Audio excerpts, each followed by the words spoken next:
पहा स्वाध्याय 8.2 मधील हे गणित आहे।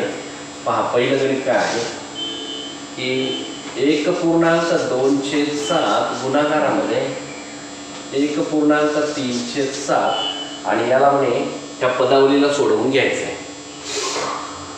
तर पहा ती पदावली सोडवत असताना जेही उत्तर येणार आहे ते उत्तर खालच्या पदावलीमध्ये असलं पाहिजे। तर बघा खालच्या पदावलीमध्ये येतं ते नंतर बघूया, अगोदर याला सोडवून ठेवूया। 7 1 7 आणि 2 9/7 आणि गुणाकाराचं साइन करा। 7 1 7 आणि 3 7 8 9 10 राईट 10 10/7 आलं नाही व्यवस्थित?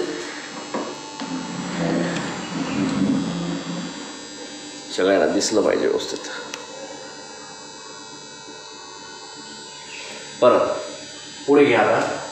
आता हे जे आहे गुणाकारामध्ये अपूर्णांकांचा जर गुणाकार करायचा असेल तर अंश अंशाचा आणि छेदाछेदाचा असतो। 9 आहे 90 आणि 7 7 49।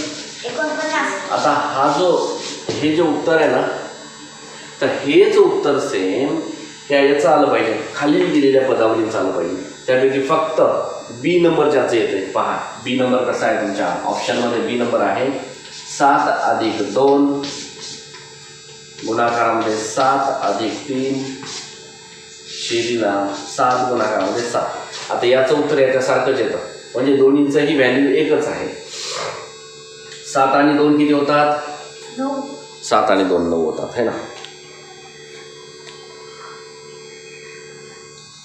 बघा 7 आणि 2 9 गुणाकारामध्ये 7 आणि 3 10 छेदामध्ये 7 7 49 10 9 90 49 शिंदा 49 आलं की नाही? दोन्हीची व्हॅल्यू सेम म्हणजे ऑप्शन नंबर बी आहे त्या प्रश्नाचं उत्तर ऑप्शन बी आहे।